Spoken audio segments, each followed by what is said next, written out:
Hey friends, welcome back to my channel. It's Wini. If this is the first time you're watching a video of mine, please make sure that you hit the subscribe button and the bell icon so that you're notified every single time that I upload. For the month of June, I'm doing daily vlogs. So you know, if you hit the bell icon, you will be notified every single time I drop my vlog. I do want to apologize in advance if you hear any kind of weird noises. I am filming right by my window and there's a lot going on in my high road right about now.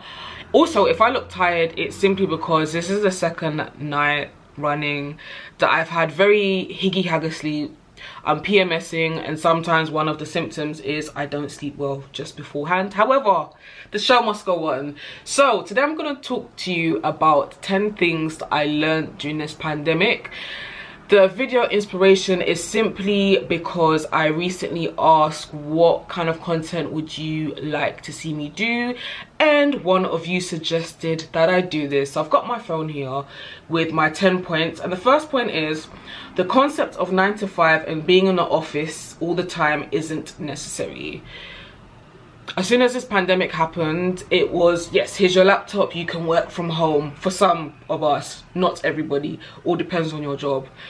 And for me, it made me think that basically this option has always been available. Companies just didn't like the idea of staff members being able to complete their jobs from the comfort of their home or anywhere else of their choice, remotely basically.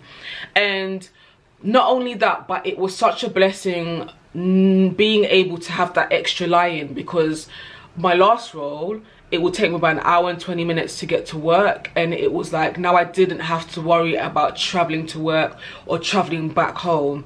You know, the what would have been the travel time in the morning was then my sleep time, extra sleep time, and then what would have been my travel time in the evening back home was just time for me to just chill out or make dinner or do whatever that I wanted to do. So I think that after this pandemic, and I say after because I still think that we're still feeling the effects of this pandemic, and depending on where you're living, there's still a lot going on in regards to this.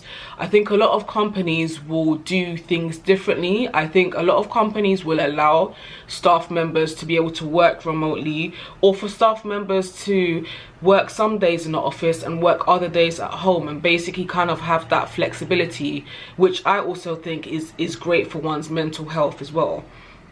Second point is, a lot of people are dirty and unhygienic. Now, this isn't really something I learned during the pandemic. It's a bit of a lie, to be honest. I've always known this. But the facts that over here in the UK, they spent so much money on, you know, all these videos and these little gimmicks showing and telling people how to wash their hands.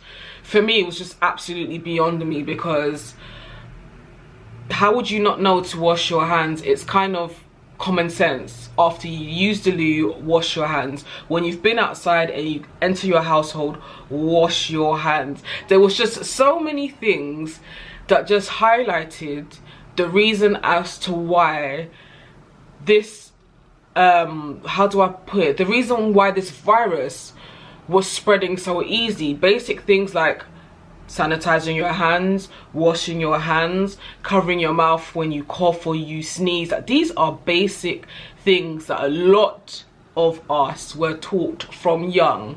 However, this seemed to have been a brand new concept for many, and even now there's still a lot of people that do things like not washing their hands after using the loo, or not washing their hands when they've been outside all day and entered their household. Honestly, people are disgusting, and I feel that this was highlighted, and it is still continuously being highlighted to this day. Third point is, people had multiple cracks in their relationship, yet it took this pandemic to bring it to light. Kind of self-explanatory. If you're on social media, you're on Twitter, you would have seen that there was 101 breakup announcements on social media about, yes, we've just worked out that we're not better suited for each other. And it was like,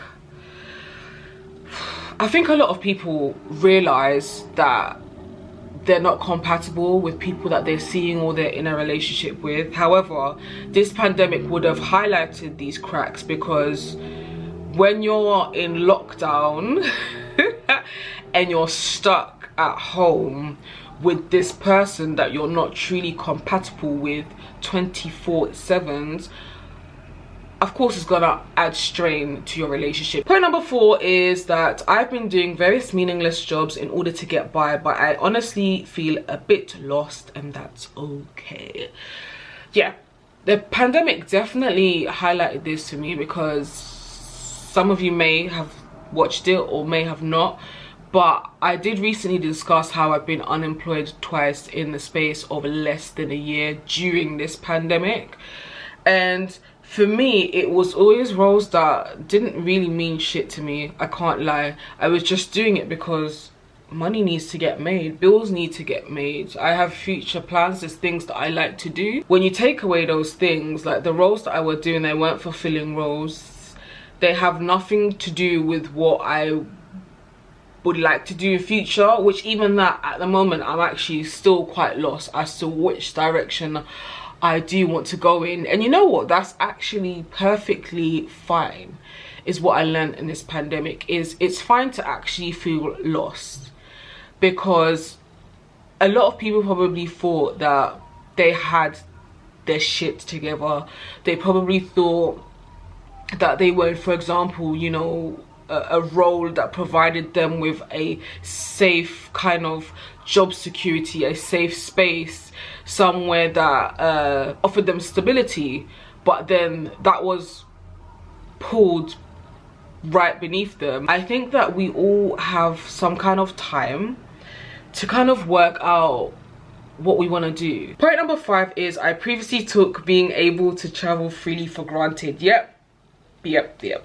Reason why I say that is because over here in the UK, I can't speak for other countries obviously, but there'll be times when you could get a cheap flight to somewhere for like 20 quid, 30 pounds for like a week to, I don't know, Spain for example.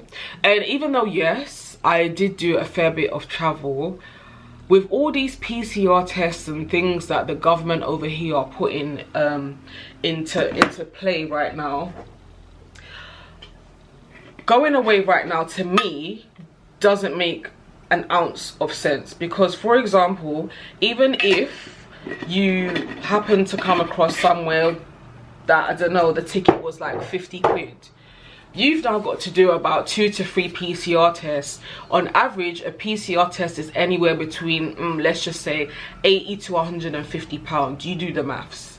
Is it really worth it? And then depending on where you're going to, when you get back to here, you may need to self-isolate. Point number 6, very simple. I hate wearing bras. During this pandemic, I've really enjoyed just being at home, being braless. I don't wear a bra when I'm home, and so now putting on a bra to go out just feels like flipping hard work. And most of the times when I'm out and about, if I can get away with not wearing a bra, depending on like my top or my dress or my jumpsuit or whatever I may be wearing, then I won't. Because if I'm being honest, I find that bras are just uncomfortable.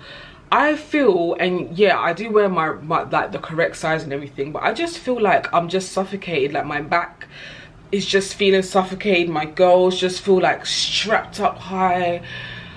It's just annoying, and I just feel like it's unnecessary. Next point is, it's really important to count your blessings. Yes, because you know what, a lot had happened during this pandemic. Like I said, a lot is still going on. Some people lost friends, some people lost family, some people may know of other people that have lost loved ones and all of that. However, I think that with everything that went on, one thing that kept me going is just being able to count my blessings. Because one, I'm able to sit in front of this camera and talk to you. I have a roof over my head. I had breakfast before I came on camera. I have this lovely bottle of water. Like, I have a home.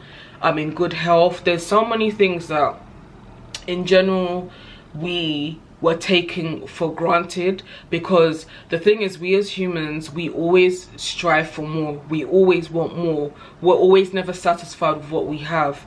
We always must do better, which isn't necessarily a bad thing per se, but I've noticed that what happens is, because we're always striving for more, we don't actually appreciate what we currently have. Like, we don't show gratitude, we don't practice gratitude. And I think counting your blessings and showing gratitude is something that I definitely learned more to do of during this pandemic. Point number 8 is, at work, depending on your role, you're really just a number and can easily be replaced. I also put that mental health is a myth. So basically what I mean by that is kind of self-explanatory, but where I've obviously was let go of the first role during this pandemic, I feel like I got white stuff all over my face. So where I was let go of my first role during this pandemic last year, I had put so much work into that role. Like, I really would go above and beyond. And then fast forward to March this year, and I was in another role, and I was in a 6-month probation period, and they chose not to keep me on after that. Again, I was really putting in the work, going in the extra mile and all of that good stuff. However, when they get rid of you, they just get rid of you. They don't care about, you know, how it's going to affect you. They don't care about your circumstances, nothing. It's just, you're a number, boom, bye, we can't keep you on, bye.